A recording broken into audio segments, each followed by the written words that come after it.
It wasn't about what you're going to find when you go and do something like that. It's more about what you're going to create. Running 100 miles seems impossible, and maybe even kind of crazy. And it is, but we believe in big crazy dreams. That's why we ran 100 miles. It was such a life-changing experience for us, we decided to devote this podcast to preparing and inspiring you to run your first ultra race. Are you ready to feel the highest highs and the lowest lows? Are you ready to do what you once thought was impossible? Are you ready for your trail to 100? Well, Fraser, thank you so much for joining us here on the podcast today. Yeah, thank you very much for having me. Is Fraser our first international guest? I think so. I think all our guests have been Americans. Oh, well. We might have had a Canadian now that I think about it, but maybe we didn't. Well, one thing's for sure, we haven't had anyone on who has as cool an accent as you do. So. Wow. First overseas interview. Yes. So Fraser, for all our listeners out there, you live over in the UK. So thanks for meeting us at some odd times to talk with us. But Fraser, we want to know though, you just ran your first 100, sounds like within the last year. And what inspired you to get into the sport of ultra running? Well, really, it was just last year that I started ultra running. It was started off just a silly little notion between me and my cousin. At the beginning of 2021, we set ourselves a challenge of, it was a 35-mile run across a trail in Scotland called the West Highland Way, which is an infamous kind of trail run there. And yeah, we essentially took a train out into the middle of nowhere and set off to do the 35 miles, which was the first kind of ultra distance I've ever ran. But prior to that, it was always a marathon distance would have been the furthest that I'd went. And yeah, after doing that, we got on well doing it. I mean, I'd kind of cheated for it a little bit in that I'd done a lot of training. My cousin, he struggled a lot more because he hadn't done quite as much training, but we both got to the finish line, and at the end of that was what inspired us to book into something else and do something bigger and greater than the 35-mile run that we'd done. So we had an event in mind that was end of August time, so it was essentially 4 months after that first 35-mile run that we'd done. And yeah, took it from there, and yeah, I just kind of trained away, tried to read up as much as I could on, exactly what it is you're supposed to do in terms of training for ultra distance running, what you're supposed to eat. I don't think I quite got all of that stuff right the first time round. I mean, for example, I think one big faux pas that I made was 4 weeks before that event. It was a 24-hour event, and I thought, yeah, doing 100 miles in 24 hours would be a reasonable aim. But 4 weeks before that, I thought I'd peak my training, and I'd done a 12-hour run. And in that 12 hours, I'd done 65 miles. And having done, 65 miles in 12 hours, I kind of thought, that'll be more than easy to do the 100 miles. An extra 35 miles in, 12 hours that was nearly half the distance that I'd already done in that first 12. So, yeah, I thought it was going to work out okay. But, yeah, once I got to that event, I was maybe 18, 19 hours in, and I was slowly deteriorating once the darkness hit, and I just, my energy levels plummeted. I ended up spewing everything up that was in my stomach. I was struggling to keep things down at the best of times anyway. And I think that was the kind of final little kick when I was down, and I decided at that point, this would be my last lap, and I was done then. And yeah, it was probably, after that, I thought I was going to be really disappointed and aggravated that I didn't get the 100 miles that, you know what it's like when you've been spending so long training towards an event, you've sacrificed loads of time and put in so much effort, and then to have fallen that bit short. I thought I was going to be, completely devastated, and it would have kind of riled up my ego or whatever. But no, not at all. I was kind of yeah, quite humbled by it. I kind of felt like, that was a huge task there, trying to run the 100 miles. I wouldn't, yeah, look down on anyone who packed it in and gave up early. That being said, that lasted all but 3 or 4 days really, and then I started getting annoyed with myself that I had stopped. So then I started looking forward as to what the next possible date and event could be that I could go for the 100 miles again. Just since the training was already there in my legs, I built up that aerobic base or whatever you call it. And yeah, I just wanted to utilize that as soon as I was recovered. So that's where I went 6 weeks later. And it was just, yeah, a route that I'd done by myself. It was round a 5 kilometer loop. So it was easy to self manage, and that I had a car parked there. It was loaded with all the fuel that I'd need for the 24 hours. I had a handful of different friends and family that came along, and they joined in for different sections. I had some sections and periods where I was running by myself for a while, but for the large part, I had people there. And I think the main difference this time was the fueling strategy. I think last time round, or the first attempt round, I really just hadn't eaten enough at all. I'd done a review afterwards and looked at how much I'd eaten, and essentially for that 20 hours that I'd ran in the first attempt, I was averaging 50 grams of carbs per hour. I don't know what you guys do, but it's the 60 to 90 is always the figure that we'd hear, isn't it? How closely would you guys adhere to that? Where would you sit in that range, or would you go above, below? It depends on the person, but that is kind of the rule of thumb, is like 60 to 90 an hour. Yeah, I ended up the next time round.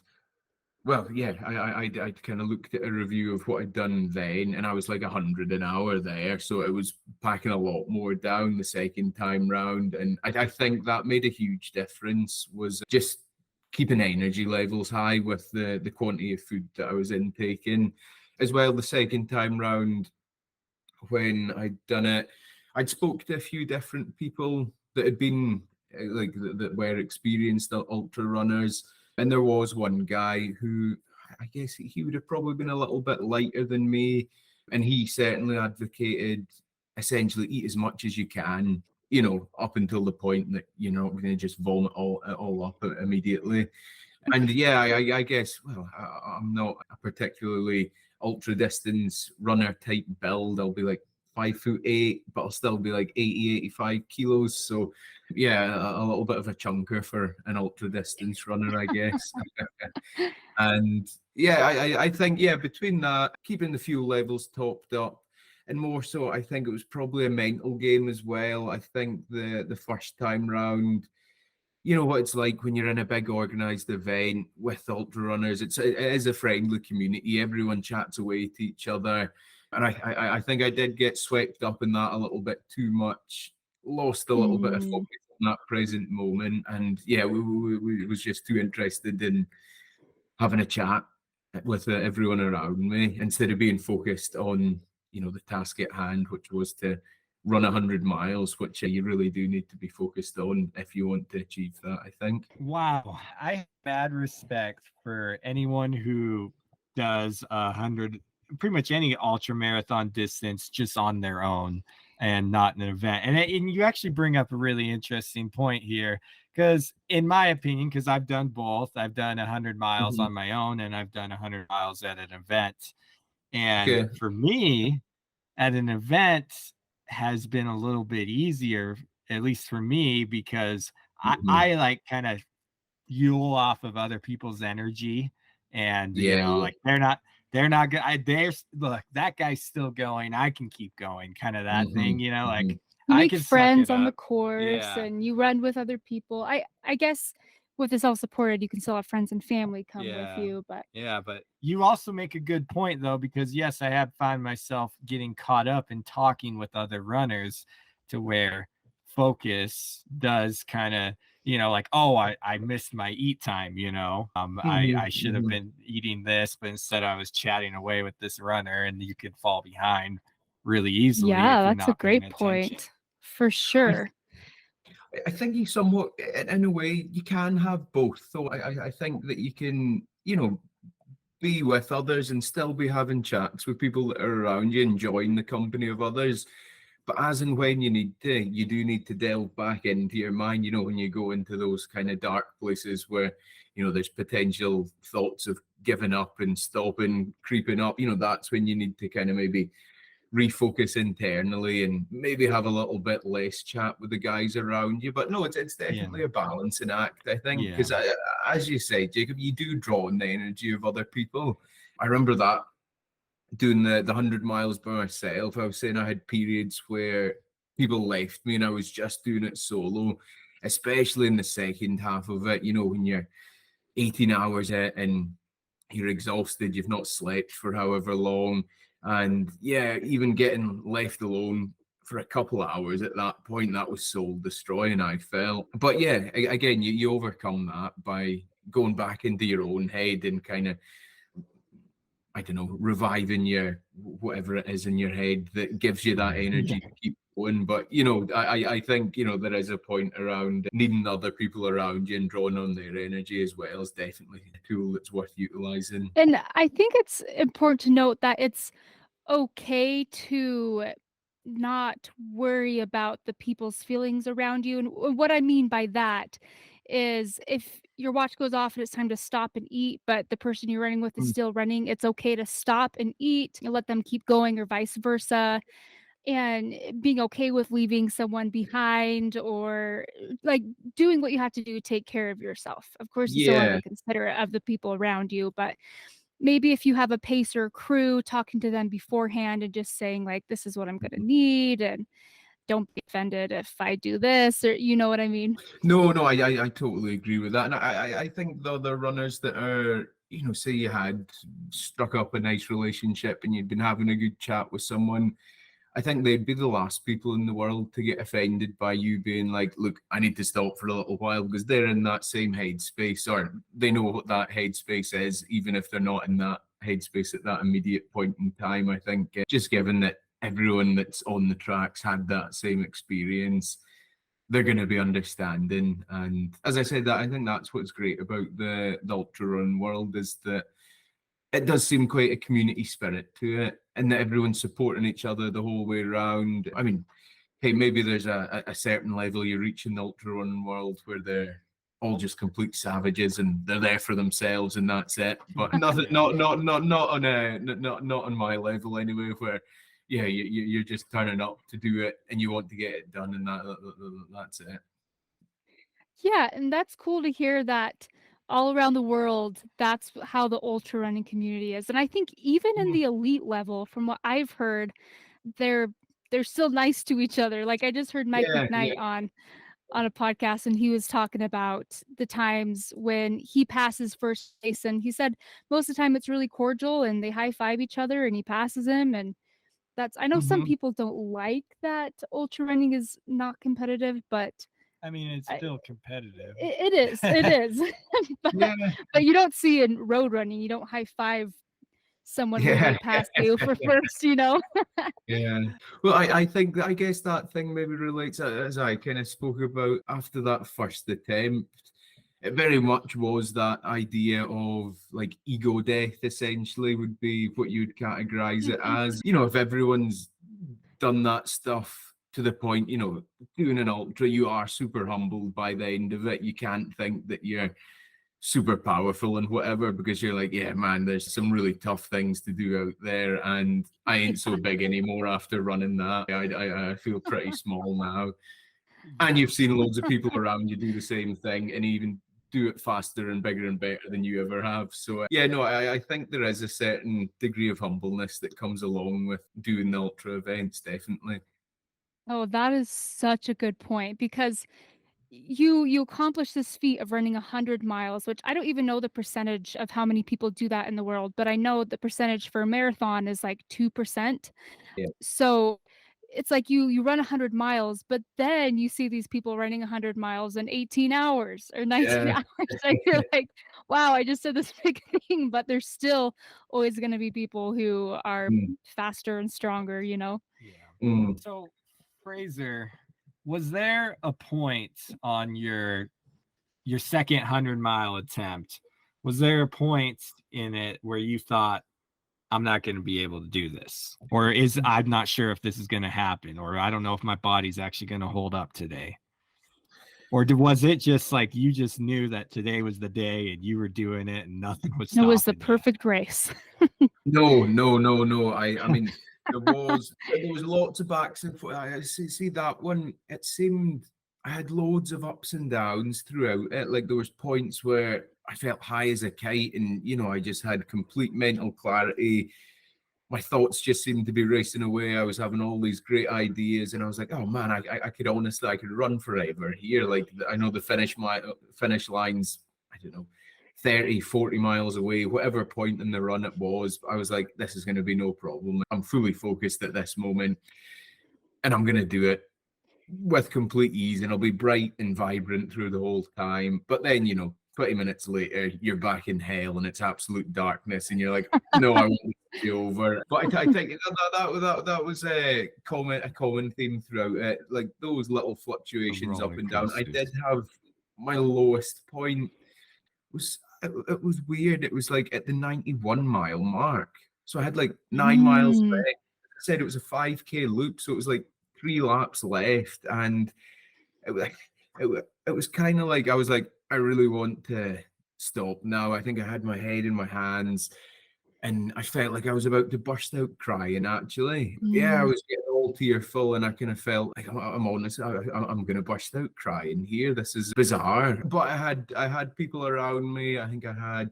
my wife. She was cycling beside me, and I had a few other people jogging along as well.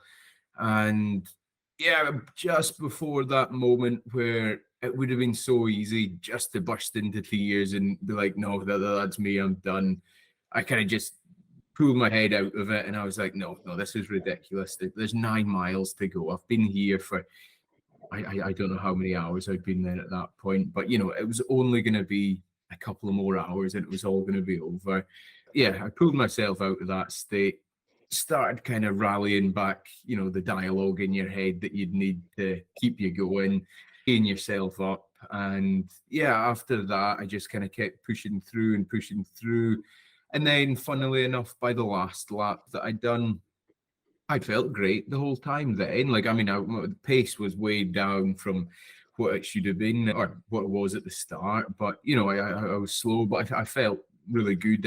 I think it was just with knowing the end line was in sight. And then, yeah, got to the end and felt great right at the end. And then within 10 minutes after it, I was a mess then. But yeah, that was the worst point, as I said, was probably the Yeah. 91-mile mark. Yeah, it was all just a mental game, pulling myself out at that point. Well, you guys Yeah. know that's as much of a part of the ultra game as it is a physical sport. A lot of it is psychological, I think. Yeah. Yeah, Oh yeah. exactly. And Yeah. we asked you that question before we interviewed you through an email, and you asked you what drives you to keep doing ultras, and you said the psychological adventure they serve to provide. So Yeah, okay. what? Yeah. So I what are forgot you? about that answer. I forgot about that answer. But yeah, Yeah. no. That's a good answer. Yeah, well, I think, yeah, I'd agree with that. Yeah, you definitely do delve down into a lot of different areas of your mind when you're doing it. As I said, you go through all the kind of highs, the lows. There's dark bits in your mind that you go to, but then there's like extremely light places as well that are brilliant moments that you go through. So yeah, it's just a super intense experience all around, I think, and all the different things that get jumbled up in your head and the different things that you think and feel throughout it. And well, I guess that is what adventure is, isn't it? So I think that definitely a reason that people would be drawn to doing them again after doing it the first time round. Yeah. Yeah. I love that. So you felt like you're gonna fall apart crying, but you're able to Mm. hold it together, finish the race, and you said, and then you fell apart. What do you mean by that? Is that when you broke apart crying, or was No, it just your no, body that was broken? no. I didn't feel like an emotional kind of thing at the end or anything. I Mm. was just, yeah, I was super chuffed. Was all at the end of it. I don't know if this is a common thing. Maybe you guys will have had this, but it was within 10, 15 minutes of finishing, it was my body temperature just plummeted and I could Yeah. not stop shivering. And I got back to the house and I had to put the heating on, and then I was just fluctuating. And then I got to the point where after being wrapped up in blankets, I was pouring with sweat and I was overheating.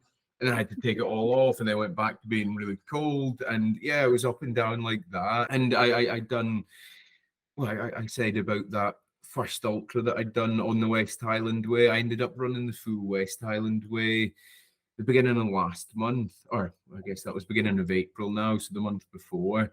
And it wasn't quite 100 miles, it was 97.65 that I'd got doing that. And I didn't really have a lot of intention to round it up to the 100. I was quite happy just doing that. Done the West Highland Way Trail, and that was that. But it was the same again in terms of body temperature just plummeting and getting super shivery after it. Would you guys have a way around that? Is there anything to mitigate that? What you're saying is very Totally normal. yeah. And I feel Yeah. like we haven't talked about this enough on this podcast, so I'm happy that we're here. Yeah, because what you said after my second 100-miler, I did it in August out here in Utah, so that's like the hottest month of the year, and it was at high elevation, like the average elevation was like 10,000 feet. And right when I finished, about that time frame, 5 to 10 minutes after I finished, I just felt like the whole heat exhaustion hit me. It felt like my body was overheating, like the sun was sucking everything out of me. Like I couldn't even, like I was just like hiding. Jacob was like kind of delusional. Melody thinks I was having a panic attack. I think Jacob had a panic attack. He was hyperventilating. He was like, "We need to go to the emergency room. I think I'm gonna die." What kind of was really temperature were you intense. running? It would have been hot, wasn't it? Yeah, it was super hot. It was hot. But then after I actually just did another 100 this past weekend, and I was shivering as we climbed into bed a couple hours later. You had showered, we're home now. And my body was still like, all of a sudden I'm just like shivering, out of nowhere. There was no need for it. I was like, "Are you okay? Do we need to go?" And Jacob's like, "I don't know, I'm just shivering." And he fell asleep and then he wasn't shivering anymore. But after I got some sleep, the body regulated again. But I think your body is having a hard time after being pushed to such exhaustion points. I think your body's just having a hard time maintaining homeostasis because it's just all over the place. Your body's doing the best it can to keep everything intact, but it's like, what the heck did you just do to me? No, you asked what you can do about it. I have no idea.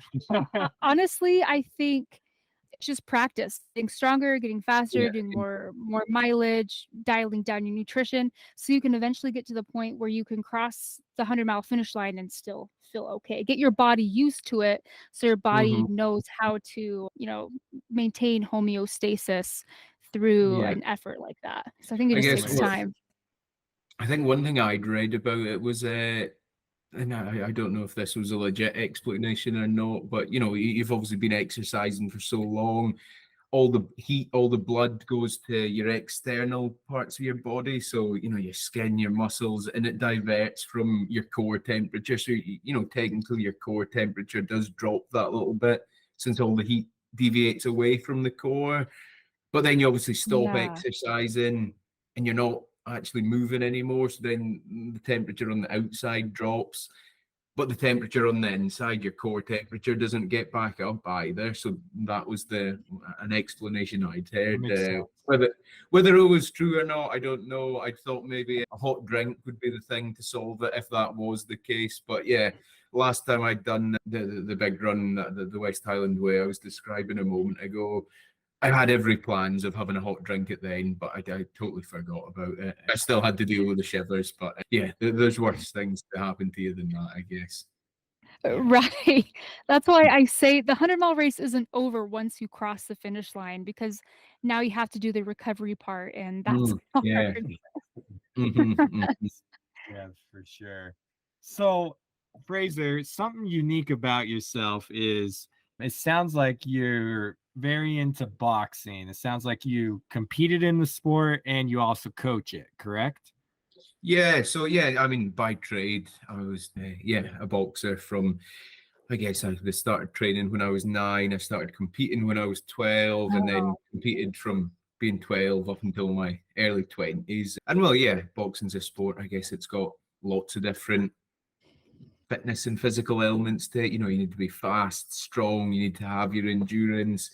As such, running was obviously something that I'd always supplemented my training with, although it was largely, much shorter runs and interval run-ins, hill sprints, things like that you do. But yeah, I'd always had some base level of running as a result of growing up doing boxing. Yeah. And then So, I think on so you go. what I with that boxing background, I'm just curious, like, have you noticed like what has carried over into ultra running? What did you learn in boxing that has helped you with ultra running? Probably nothing physical, really. I guess it would have been more all the mental game that goes along with it. Boxing, you're fighting an opponent that's in front of you. It is a big psychological thing, being able Yeah. to keep yourself together.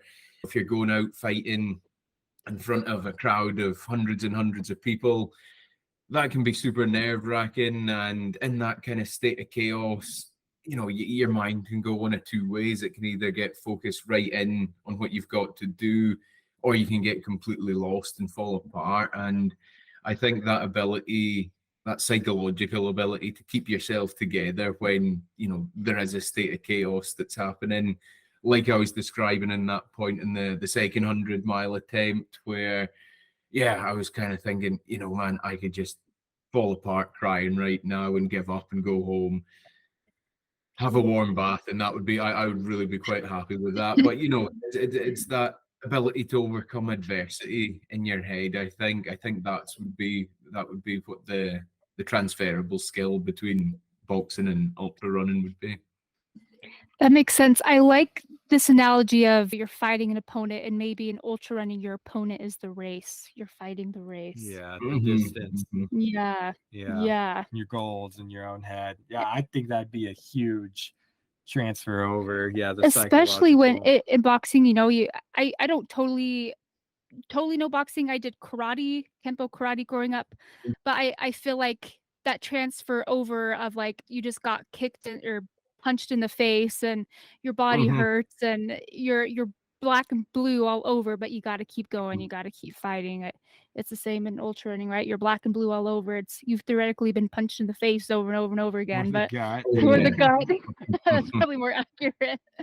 And you keep fighting. I like that a lot. Oh yeah, you've certainly been beaten down once you've done 100-mile run. The way you feel after that is, as bad as, if not worse, what you'd feel like after going for a fight. Oh yeah, Yes. for sure. So, Fraser, what do you think is the most important lesson or lessons that you've taken away from your ultra running career so far? I don't know. As I said, I guess it's that sense of adventure. Like you never know what's going to crop up in your head when you're going. And so I guess that first time, or the first 100 miles that was successful, I kind of, the way I described it, there was a lot of ups, a lot of downs, a load of kind of different things that went on in my head throughout that period. And it was kind of a super intense experience, even just living through that. The second time, well, I know it wasn't quite 100 miles, 97.6, if we can round that up to 100 miles. I'll count it. I'll count it. It was obviously a lot of similar kind of things that go along there. But I think the way I'd managed it this time round was right from the beginning.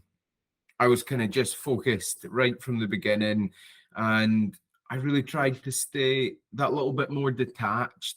I don't know, like emotionally detached, I guess you could say, in that Mm. when you had that sense that you were getting quite elated, you were getting hyped up and excited, taking a little step back from that and realizing maybe that's not the best use of your energy to let it burn up there. And similarly, when you're feeling yourself going down into those kind of dark caves that you go to, it was just kind of detaching from that again and not allowing yourself to sulk that much and just kind of, yeah, more of a balanced approach the whole way through. Well, yeah, even I'm saying that, I kind of thought maybe the downside of that balanced approach is that it's not going to be as intense of an experience. But, for God's sake, if you're running damn near 100 miles, it's going to be intense. It's a pretty peak experience, I think. Yeah, I think that was the kind of way I managed it last time. And there was obviously still a whole load of wild stuff that goes on when you're like that in your head and in your body. I think the last time, one of the funny little stories I had from it was it was one of the last checkpoints. I had about 12 miles to go. And I was, because it was all trail that we were running on, gravelly kind of trail, and I could feel stones in my shoes, just like little bits though, in both of my feet. And I was like, do you know what? I'm tight for time. I was aiming to get under 24 hours, and I didn't want to be faffing around, taking my shoes off, and how stiff you are, it would take forever to put them back on and things.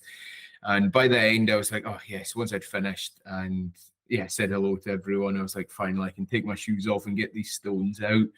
And there was no stones in my shoes at all. What it was my feet had been wet right at the beginning. And since my feet had been wet and been impacted on, it was like the very beginnings of trench foot. And I've still got scars no. from doing it. Yeah, yeah. And yeah, they were all horrible and stinky for a few weeks after it with the trench foot that they'd got. But yeah, so something like that is, that's super painful and excruciating going through it. I'm saying it was a balanced approach in my head. I think it was anything but a balanced experience. It was still super intense. But yeah, I guess it's, weighing that up in your head, not letting yourself feel too great and getting overexcited and overconfident about what you're doing. But then at the same time, don't get yourself down too much. Just try and stay reasonable, I guess. And yeah, balance was the kind of takeaway I had there from that second one. I think that is golden advice. That's something that I've struggled with, especially with my ultras, is you're right. There's going to be highs and lows, but when you're really high, you got to make sure you still keep it within a reasonable high, because you could expend too much energy, or get unfocused because you're so high in those moments. Because I've done that. I remember at like mile 66 of my second 100, I got so high at one point, like I was just running 8-minute miles down this trail, screaming songs. Like I wouldn't say singing, but I had my music going, and I was literally just like screaming and just I was so pumped up. But then 10 miles later, I had like almost nothing in the tank, and I was like wondering if I off this race. So I think if I would have maybe tone those 8-minute miles back to more like 12-minute miles in that time period, so that way when the lows then that would come weren't 30-minute miles, and those lows would have been more around the 20-minute mile range. I think what you're saying is very good advice. Stay focused and balanced. And I mean, isn't that's just the key to life though, right? Yeah, I'm completely fascinated at this. When you talk about like saving your energy, I think back to Jacob's race this weekend, and there are these two girls at the start line who were blasting music and they were dancing and people were filming them, and I was like, man, that's awesome that you have so much energy. But I remember feeling anxiety because I was like, you're about to run 100 miles. What are you doing? Jumping off of cars and doing cartwheels. And I'm like, but I also wanted to say that the reason this fascinates me is personally I'm an empath, and I feel like I've spent my entire life like riding the highs and the lows, like big feelings, big up and downs, and I remember thinking like, I love living life like this. It's so colorful and fun, but the thing is it's exhausting. And I've learned as I'm finding a balance in my life, that I maybe I'm not feeling the super high highs and the super low lows, but I feel like I'm more happy and I'm more content. Mhm, And mhm. I feel like that's the same in ultra running. Like maybe you really enjoyed that moment at mile 66 where you're running super fast and you were, screaming at the top of your lungs. Yeah, yeah. But then you crash and burn. Mhm, And then you're like, mhm. was that really worth it? So anyways, I think that is, like you said, is just golden advice. Yeah, I think So that's what I find was that you're saying, it transfers over into life kind of thing. Maybe you guys are the same. You end up thinking on a very philosophical level, I think, once you get down that deep state into your mind. And I'd always thought it would be interesting to see, and I think this was what I had in that first attempt. It was like, what am I going to find after 24 hours of running? Like, what am I going to find in my head at that point? But then I kind of thought, I think that was the mistake actually, that first time round. It wasn't about what you're going to find when you go and do something like that. It's more about what you're going to create. As I said, that time Mm. where I had that thoughts of quitting in the second attempt, it was an active effort to create that internal dialogue to keep you going. And yeah, it's more about what you're going to create within your own head and within your own, I don't know, mind, body, soul, however you need to frame it. Yeah, there's something in your psyche that you actively need to create to keep yourself going. And, that's going to change from race to race, from, even hour to hour within the race. You're going to need to find different things at different times to keep you going, whether it's, I don't know, thoughts of whatever future thing that you're working towards. Maybe it's just the thought of, I think I had it at one point, when you get to that state where it's literally just you're putting one foot in front of the other, and it's so much effort to put that one foot in front of the next. And that's all you can focus on. But then, even with that, there's a sense of kind of pride and victory in that, although you're beaten down and you feel awful, you've still got that ability to put that foot in front of the other, and you're not going to give up. And even those little wins like that, that's enough to find your motivation. And well, that's your story you're telling yourself there, that you're creating, that keeps you going. And yeah, the different times, you might need to be a little bit more creative and find something else to create to inspire yourself. But yeah, that was what I'd found, was it's about what can you create rather than what can you find. Oh, Fraser, that gives me chills. Like I literally feel like tears welling up. Like I think that's so beautiful. It's not about what you can find, but what are you going to create? And Mm, I've mentioned this a few times. One reason I love ultra running is I feel like it's so intuitive and artsy mhm. and earthy, especially compared to road running. Where road running, I'm not trying to bash on road running, maybe a little bit, but anyways, it's like in road running, it's very like numbers and heart rate and all the Yeah. stats. arguing Mhm, long mhm. distances, like all Yeah. those kind of scientific things would are mean a little bit less, and it gets a little more mental, Yeah. of how things are gonna go that day. I really think running 100 miles is you can call this corny or cheesy, but I feel like it's like painting a picture, writing a story. What is the story that you're Mhm. going to write today? I just think that's beautiful. Yeah. Yeah, Yeah. you definitely have a good old rummage around in your soul running 100 miles. Well, yeah, your soul, your psyche, whatever you call it, by that point, I think it kind of makes sense, the terminology of soul. I don't think, like you said, the scientific descriptions, there's not enough there to give justice to, I don't think. So you need to delve more, like you're saying, Melanie, and go into your kind of artsy descriptions, don't you? Right, right. But the thing is, I feel like no matter how much research and that we do, I feel like our bodies are always going to know best. Mm-hmm. Mm-hmm. So, Fraser, before we let you go, I got a couple more questions. One of them's a little bit of a backpedal, but I'm curious because nutrition is my biggest struggle out there on long distances. As I think that's a struggle for most ultra runners. Yes. So Okay. what kind of foods were you eating on your 200s that you did finish? Like what have you found? Like take us through like a couple hours of what you're eating and consuming and what you find that has worked well for you. So definitely every hour. Tailwind, do you get that in America? Yes. Yeah. So I'll do 500 milliliters of Tailwind, which I'll have a double scoop in that. So that's 50 grams of carbs there alone. You're obviously getting electrolytes with that as well, which is good. I don't think you'll get this in America. It's called the Voom. It's the name of a bar. It's essentially just like a sugary bar. And you get different types of them. You get one that's got like a fractional amount of electrolytes in it again. And then there's other ones that I use that have got caffeine in them. And there's the caffeine one, it does have a lot of caffeine in it. It's got like 180 milligrams of caffeine. I don't know if that means anything. I think a shot of espresso is like 60 milligrams. So you're like 3 espressos in one of these bars. So as long as Man. yeah, it's strong. Like I remember having it and I was like, oh man, like I feel like I've smoked a bowl of meth or something here. Like I don't know what that feels like, but yeah, I imagine this is what it feels like. It wakes you up. Yeah, totally.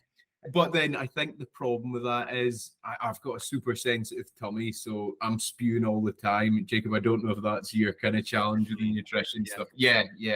Okay, so yeah, doing one of those all that caffeine in the one go, it does seem to come back up. So I think to mitigate that, I've just had to take one square at a time and eat them half an hour apart, and that seems to spread it out enough so it doesn't come right back up.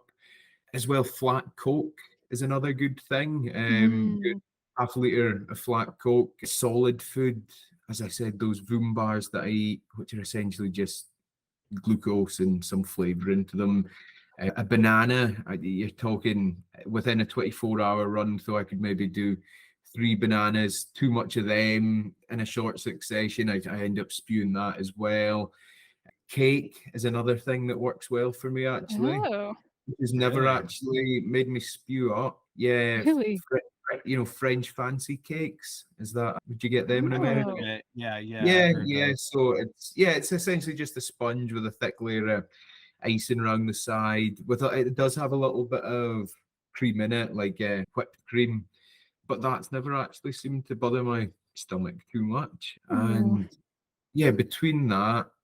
No, that's kind of how I work. That's pretty much your core stuff right there, huh? Yeah, man. I know some people are into doing savory stuff, but I've never been able to do savory stuff. I did have potato soup once, and yeah, like a lot of potato soup, you did need to have quite a lot of it to get the amount of carbs that you want, and it came right back up an hour later or so. So I wrote that off for future use. But yeah, I am very much a sweet tooth when I'm running. I've never done anything really savory over that's worked out in the long term anyway. What about you guys? Do you have any recommendations for savory foods or any recommendations at all?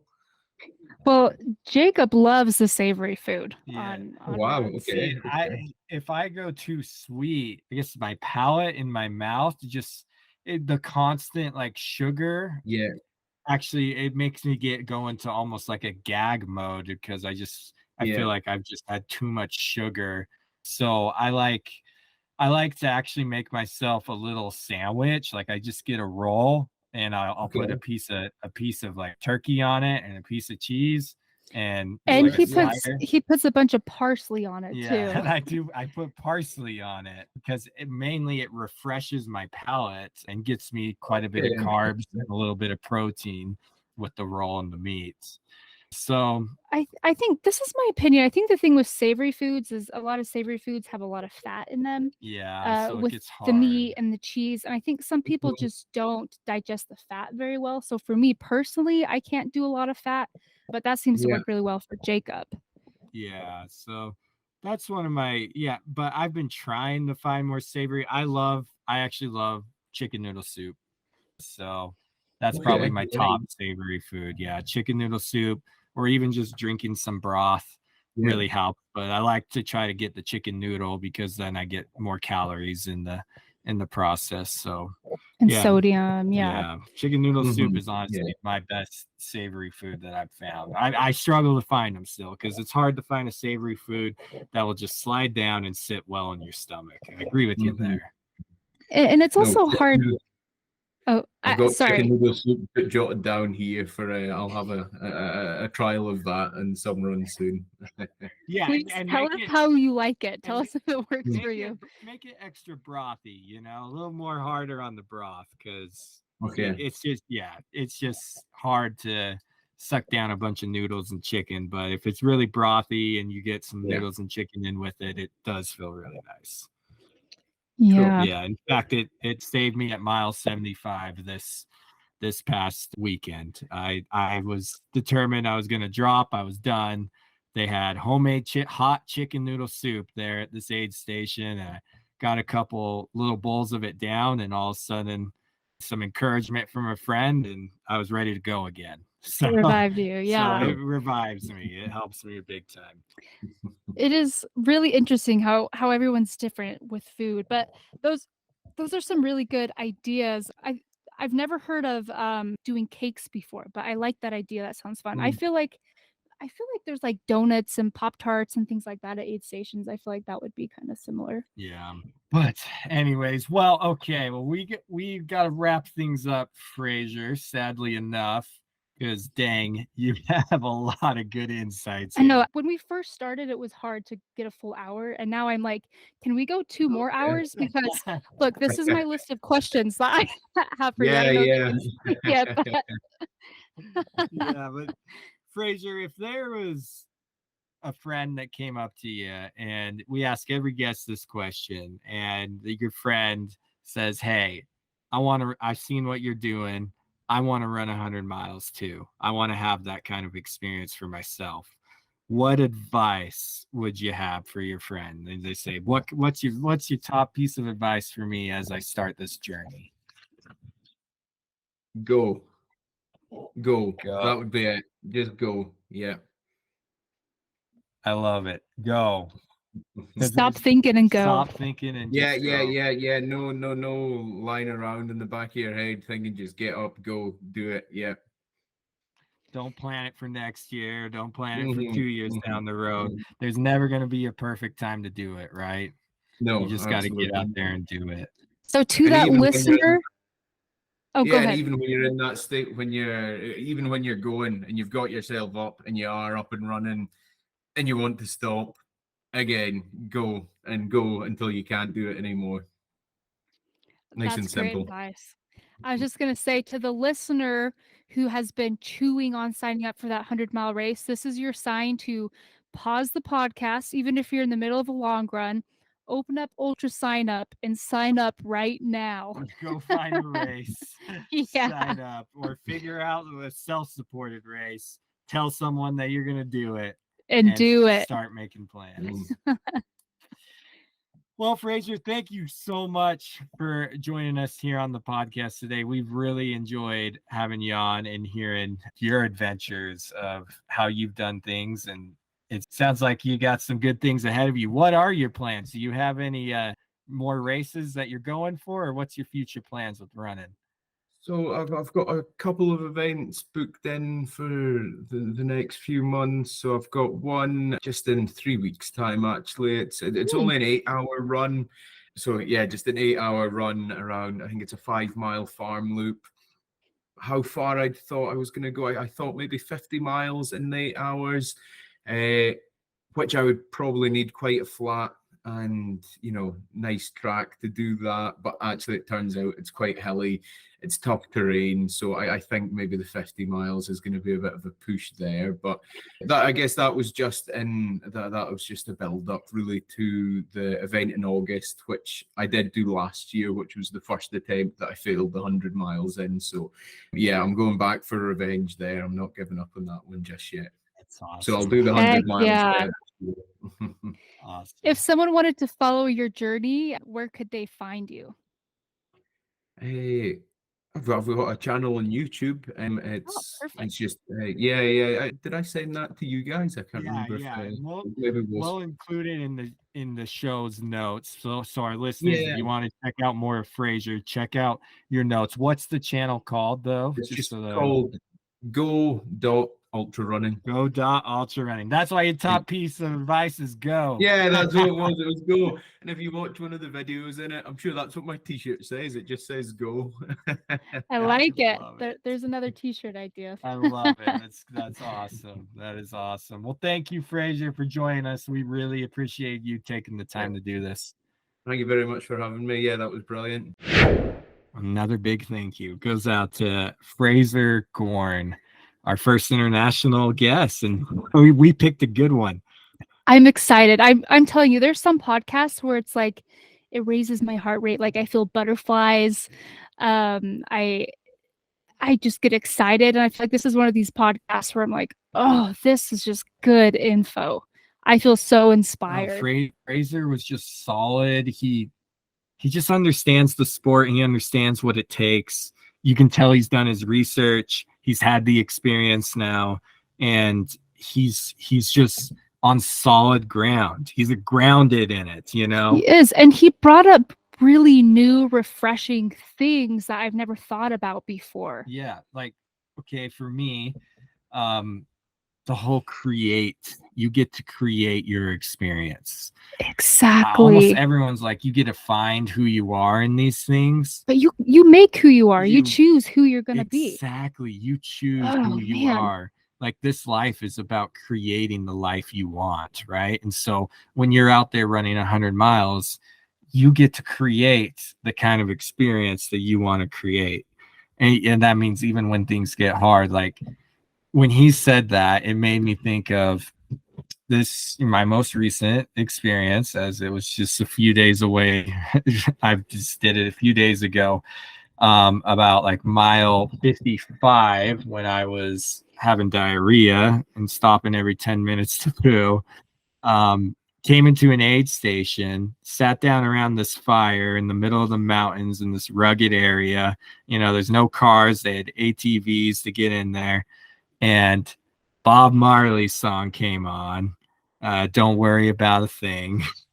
And I which he's been singing nonstop since the race, by the way. and I just started, you know, that song kind of started me in the spots and started head bobbing to it. And then little do I know, a minute later, I'm jamming out to this song around this campfire with 4 other guys, and we're all head bobbing in unison singing this song. And, you know, like we created that, even though things were down and heavy at that moment, we created a fun experience, you know. And you created a memory that's going to last forever in that moment. And I remember coming out of that aid station just thinking, you know what? Just try to enjoy this, Jacob. Now, I didn't.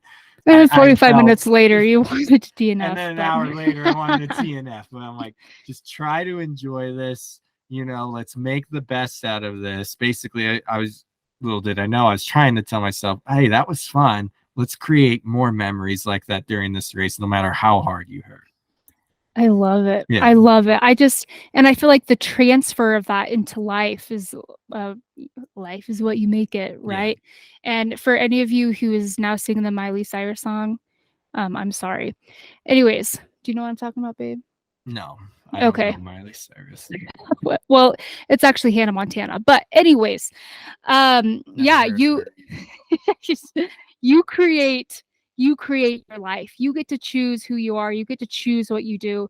And I just think that's beautiful. And that was really my takeaway. And then also we already talked about this in the podcast, but just the, you know, staying emotionally regulated and not getting too high or too low and staying balanced. I think that's a great life lesson and a great lesson for running too. Yeah. Balance and focus. Oh yeah. Agreed. 100%. Oh yeah. Well, thank you to Fraser. Go check out his YouTube channel. He's got some cool videos out. I've looked at him. He gives a lot of good insights. He walks you, one of his videos, he even walks through his nutrition plan and everything. So go check him out. The link is notes. And if this episode has been helpful to you in any ways, as I'm sure it has, as it's helped me quite a bit, send it to a friend who you think this could also help out through their ultra running journey. Thank you, everyone, for joining us today, and we will talk to you all next time. See you guys.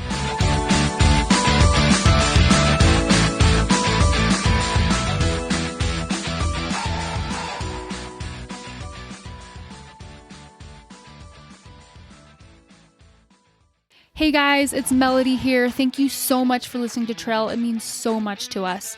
I'm really excited to tell you about my coaching business, where I help average Joes who are looking for a little bit more out of life do something big, to find a little bit more purpose, direction, and meaning. Learn more on my Instagram @ThePineTreeRunner or on my website, melodybateman.biz. Links are in the show notes.